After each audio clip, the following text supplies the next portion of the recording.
Now you have UFC 281 coming up.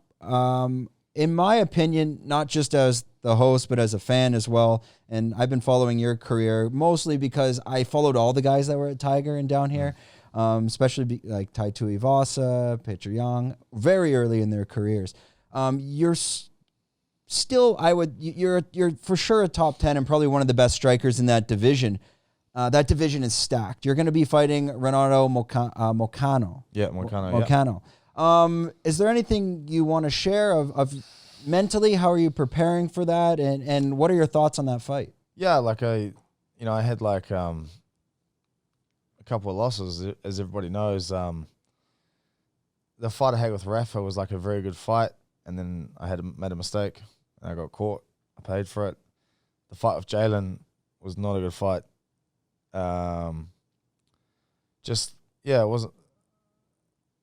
Just a lot of things accumulated to that fight, and just went in there with the wrong mentality and the wrong headspace, and you can't do that against someone like that, right? He's so dangerous, and so I've just fixed things, right? And I don't feel like that is like an accurate portrayal of my skill level or like who I am as a fighter, and so I took another hard fight because I feel like I know that I'm still a monster in this division, right? I just need to go out there and do it, which I'm going to do. And I'm stoked I got Moicano because, he's good at everything. And I get a good fight at a good stadium, and usually when things like this happen to me, and I don't have that, like, getting into the rankings is like a gift. It's good. But it's like a curse too because it's so hard to get a fight. I got in there very early. I fought like a lot of hard people and ended up there early, which is like in my own credit, but also I kind of like shot myself in the foot because the next minute I'm like 30 years old and I haven't had that many fights in the UFC over like a 3-year period. I could have had a lot more if I didn't rush my ass to the rankings so quickly. I should have just fought people. Not bad people. There's no one bad in the lightweight division, in my opinion. Like the top 15, there's like 15 dudes behind them like that as well. Yep. But I just could have had more regular fights. So like now that I'm out of the rankings, I have this opportunity where I can just fight people and just fight and back it up and get back into like what I enjoyed about this, which was like having a dust up with somebody. Whereas like when you're in the rankings, you think about the ranking a little bit. Fight, an absolute dust up. Man. Like when I fought Drew, I had no idea Drew was ranked. I just was like, oh yeah, this is going to be a main fight, and then it was, and then I got ranked. I was like, oh shit, that was cool. That's a good bonus. And then, but that whole division, I mean, it seems like in every division, the top 5 kind of holds up the divisions.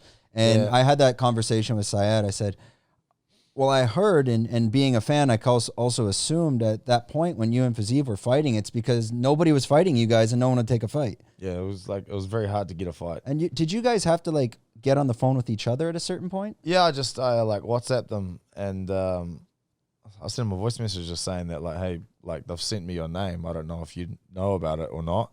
I don't know if they're just trying to get me to sign and then surprise you. I was like, but they've sent me your name. And they're telling me that there's no one to fight, and that both of us will have to wait till next year, otherwise. Yeah. And so we had like a call, and then we talked about it, and then he was just like, all right, well, let's make some money and fight. He's like, it's going to happen anyway, and I was like, yeah, it definitely is. So we just got it out of the way, and then so we had a fight, and then we switched like one ranking, and then same thing again, man. I was trying to get a fight in the rankings for the last one, but there was just no one to fight. No one puts their hands up, like, because I think I was like 14 at that time, 13 or 14. So like I'm at the sort of back. So the guys at the front, like I don't want to fight someone behind me, even though that's exactly what I did. You gave Jalen that opportunity. Well, I did that with Rafa. Rafa was ranked behind me, and I think Rafa's the hardest guy in that division, man. Other than like Charles and Islam, I think it's like Charles, Islam, Rafa. Yeah. And then so no one will fight, so I was like, well, fuck, all right, I'm going to have to do the same shit again. So I just dipped out of the rankings and fought Jalen. And the rankings, there was something that happened this week I'm not sure if you're aware of, and I saw Syed post it, then I looked it up. And it kind of destroyed the credibility of the rankings.